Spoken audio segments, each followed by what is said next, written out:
Do you like MMORPGs? Do you like reading books? Then chances are you will like reading Cory Doctorow's book For the Win, which involves questing about MMORPGs, gold farmers, and a lot of other interesting things that have to do with in-game economics and how they affect external to game economics. It is, of course, a fiction book, and I will be reviewing it with you, standing around here in the world of Warcraft, right after the jump.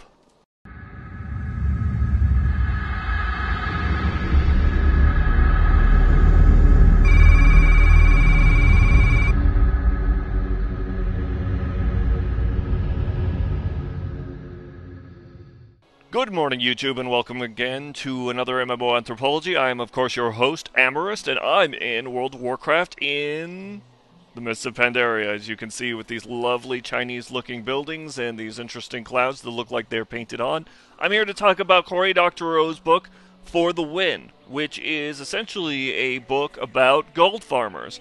Since most of us are already aware of gold farmers and gold selling in MMOs, I probably don't have to describe it to most of you, but I will be going into it a little bit as I go along. This book came out sometime last year, I believe. I read it, I loved it, and I thought it was interesting because I've actually discussed the economics of in-game economies, but not in light of how gold sellers make use of it.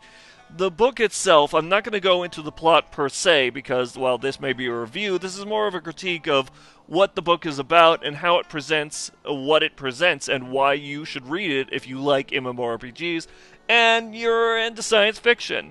For one, Cory Doctorow is a very good writer. I'm an author myself, I write science fiction, and he presented a very compelling case of something to read, and he even brings in a lot of education in the form of, I should say, sort of impromptu economic lectures, which, truthfully, I could have done without, but another criticism, I suppose. But they were intrinsic to the story itself. The way that Cory Doctorow presents For the Win and gold farming such as it is that MMOs and virtual worlds are kind of like the California gold rush. They are another labor-intensive market that is being sought to be exploited by individuals who would seek to do harm to their workers. Some of the MMOs, the fake made-up ones in his story, happen to be stuff like Mushroom Kingdom, based on Super Mario, Zombie Mecha, which involves, of course, zombies and mecha, Savage Wonderland, which is based on Alice's Wonderland, and it focuses around the concept of gold farming and in-game economics and how a lot of game companies want to control the economics, like the way that money is exchanged, the way that gold is sold, and the way that players themselves buy into those economies and buy out of them with commodities or by buying services or etc. Of course, gold farmers undercut this in a lot of the games, so those who run the games and watch how their economies flow are constantly kicking them out so that they're not undercutting their profits and etc. In the story, numerous characters come from what are essentially sweatshops in other countries than the US. I mean, much of the story spans the entire world because of the internet, but it's split mostly between the United States, a portion of China, and segments of Mumbai, India.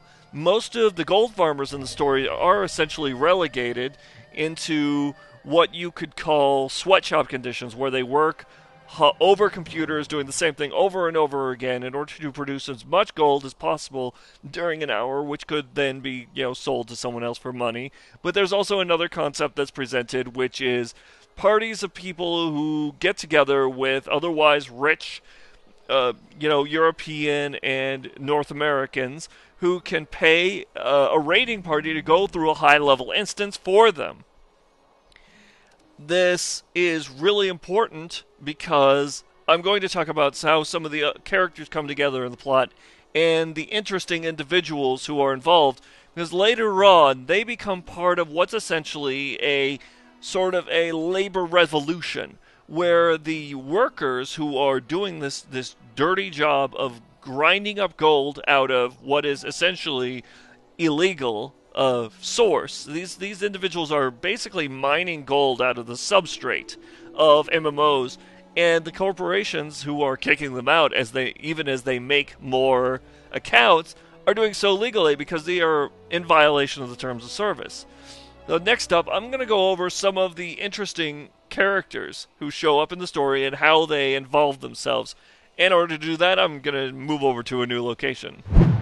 Amid the characters that you'll meet is one named Leonard Goldberg, who is more or less an older teenager who likes to call himself Wei Dong, which is essentially the, probably horribly mispronouncing that, a Chinese word which means strength of the East.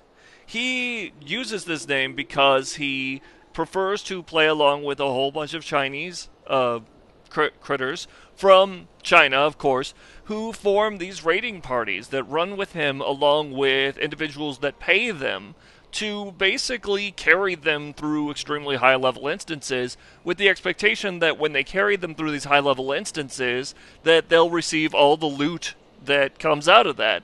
The Chinese raiding party, of course, also take on the big bads. They run it at the highest level possible, and they use the money given to them, which is certain manageable amounts, $100, $200, and run 3-4 raids a night, making quite a bit of bank. In the story, Leonard goes along with this group of his friends, and he's trying to learn Chinese so he can speak to them more easily. And in it, he plays in the world of Savage Wonderland. And one of the first interesting scenes that you're treated to, actually, is the battle against the Jabberwock, in which he earns a weapon. I believe he earns a Vorpal sword, which could kill almost anyone. Another really interesting character is Mala from Mumbai, India, who is an expert MMORPG strategist in the game Zombie Mecha, basically where individuals run across the countryside in giant mechs, where pretty much most of humanity has been turned into zombies, and they try to overwhelm your mecha. But a lot of the game that she plays is extremely strategic. That means that when you're engaging other people, you can use the zombie hordes themselves as environmental weaponry in order to overwhelm and overthrow your foes.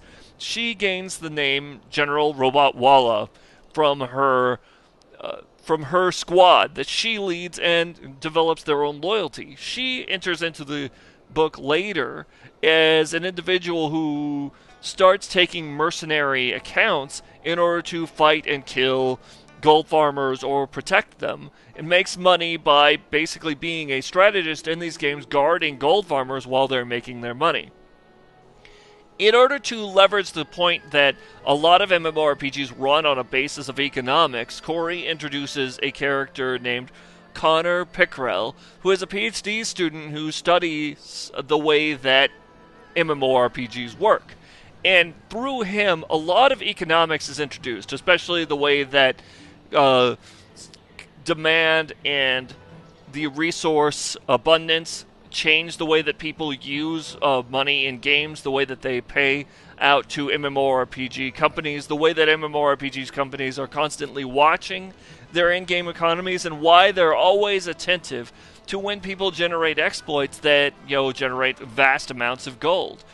And also why they're constantly trying to knock off or knock out gold farmers. And one of the things that we learn early on is that while there's these sweatshops in China and India where there are individuals who are grinding away, mining out this valuable resource that their bosses can sell in essentially sweatshop conditions, that every now and then there are brilliant hackers who spend a lot of time trying out different ways of approaching dungeons to see how much faster that they can run them in order to increase the amount of gold that they can make. And then when they do so often enough, though, they gain the attention of the hackers who are working for the corporations, the admins and the moderators, and they get booted for it, and quickly that exploit gets resolved. But the faster that these individuals can determine these exploits, then give them to their bosses, the more gold that they can make and make money. The sweatshop conditions and the unionizing aspect of the story, which is another basis of economics, especially a lot of economic theory, is about how workers and bosses interact in power structures. And this brings to another portion of the novel, which is about the Webleys, which are essentially a group of individuals who do this. The mercenaries who protect the gold farmers themselves, and those who want to make money off of selling virtual property and virtual gold, even though it's in direct contravention to the terms of service of these games, want to have a piece of the pie because they're involved in the production of a commodity that people will obviously pay for. Granted, they're paying for it in a black market. These unionized workers, the mercenaries and the farmers, call themselves the Webleys, and they try their own strike against basically exploitative bosses at the same time in the novel that other strikes are going on with sweatshop workers who work in China in factories in horrible conditions and etc. And one character in particular that you'll probably find extremely compelling is named Giandi. Giandi is a late-night broadcaster who does a live stream, an audio live stream every night from a different location and talks about the workers' rights and the way that workers are being treated in factories and how they're not unionized, how they're unable to strike out on their own, and they have no ability to speak out against a sudden factory closing, that they can't control the way that their managers use them, and etc. And she becomes the center of what is essentially a revolution during the story involving workers' rights in a very sort of Marxist, fighting against the state as well as the means of production at the same time. It's a very interesting look into how just basically unionization efforts and actual things that are going on in the world right now. Although there's components of the book that are kind of fantastic, some of these are very real examinations of stuff that happened in the United States, the way that unions function, and how economics and work interact with one another on a very individual scale. Now, the final part that I'm going to talk about is the technology, gaming, economics, and culture in the game, and in order to do that, I'm going to change locations again. I mean, in the book. I'll tuck you there. The book, For the Win, of course, is fiction, but in this context, it avails Doctorow to be able to make commentary on the way that the world works by talking about how unions occurred in the past, how they occur now, how labor is divided, and how new resources, especially when new markets arise, there's exploitation, and how other countries tackle the concept of workers' rights or even exploitation and etc. But there's also some technologies from the story that I found particularly interesting. One of them is the description of the Mechanical Turks. Now, the original Mechanical Turk was a 16th century device, a mechanical man who supposedly played chess. Chess so well that it was capable of, beating people, except that it turned out that this mechanical man wasn't mechanical at all. It had a compartment in its base that was capable of hiding a very small person who would then manipulate cogs and levers and wheels in order to have it move its hands and play chess against other people. A grandmaster could, a sufficiently small grandmaster, could hide inside the Mechanical Turk and beat other people at chess. In the modern day, the Mechanical Turk, or at least Mechanical Turks, are an Amazon service that enables workers to sign up for small amounts of time for would-be employers to employ them for very, very small tasks. Say something really simple as in looking at an image and defining what's a hello there, critter, and describing what's in it, taking a short audio clip and transcribing it, or even in some other instances taking a very short post, approximately 50 words at a time, and editing it for grammar and clarity and punctuation and potentially spelling. In For the Win, the Mechanical Turks are set to an entirely other new and interesting task as it conveys to MMOs. In For the Win, Mechanical Turks are hired when players attempt to do something in a game that hasn't had any content afforded to it yet.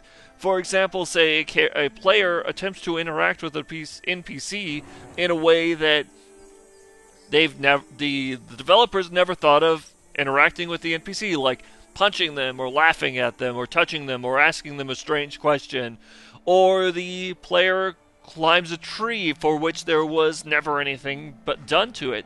The instance when the player does this is sent off to a mechanical Turk, who then gets to decide what the player receives. Either an apple or a hidden pouch of gold, or maybe a nasty knock on the noggin when a wasp pops out of the tree and stings them. In the story, the mechanical Turks are another element of what makes MMOs work.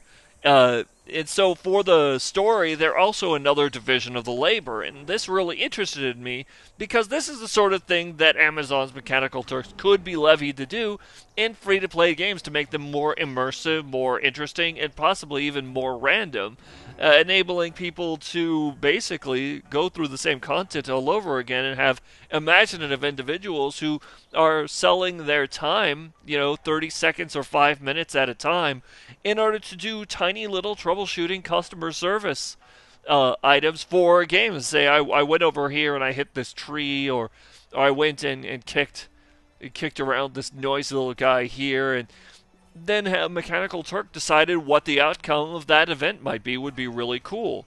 Another thing that comes up, and this is a little bit of a criticism that I brought up in the beginning, was that while the story is very, very much based around a lot of economics lectures, and they can be very dry and a little bit difficult to get into, but they're fundamental to the concepts of the MMO marketplace and the economy of working with in-game gold. Something that I've spoken about before between in-game gold and free-to-play games, which are trying to entice individuals, players, to buy things in the game using microtransactions. This certainly impacts and directly strikes the gold farming market, because when a free-to-play game essentially lets people buy money in their game, which Guild Wars 2 and Star Trek Online and other free-to-play games do, where you could trade the free-to-play freemium money for in-game money, it totally changes the dynamics of how gold farmers function.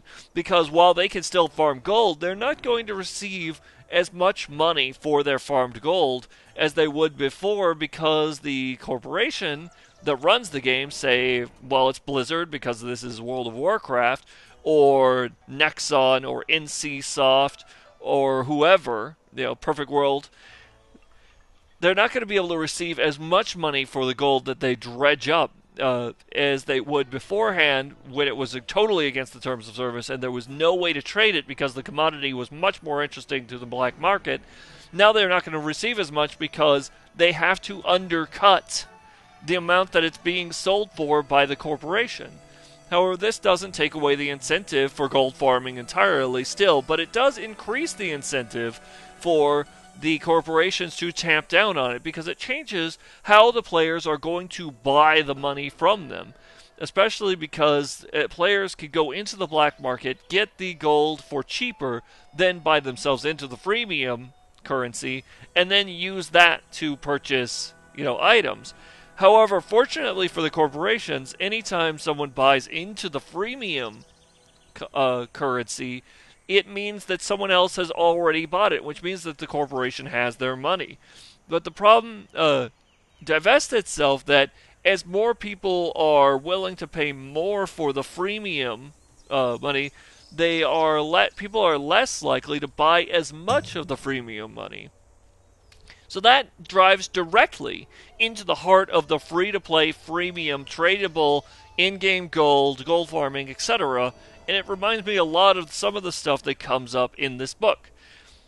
So, once again, this is a review, or has been sort of a review and a critique of Cory Doctorow's For the Win, which involves not just MMORPGs and MMORPG players, but the concept of gold farming, a lot of the concepts of express and highly exploitative labor, of markets themselves, of economics, and it all drives together into an amusing conclusion. The conclusion and the climax of this book are all about economics, and they're all about labor, and it's all about unionizing and people working together, trying to generate a better future for themselves. So if you personally are into MMO gaming, if you're interested in reading and looking for something that will basically give you an idea of what economics in these games are like, and it's kind of a fantastic fiction alternate reality, I wholeheartedly suggest this book. Meanwhile, that's all for now. Thanks for coming. Thanks for watching. To everyone, good night and good dreams. Well, that's all the time I've got, folks, and I figured that as long as we were talking about labor, markets, and economics, I might as well park here and end this at this ruin where a whole bunch of people are being enslaved to do work by these horrible slave masters. Now, if you made it this far, hopefully that means that I've earned your like, and if you like what I talk about, come and subscribe and leave me a comment. And as usual, like, comment, and subscribe, or red beams of enslavement will shoot out of the computer and force you to work for them in order to farm gold.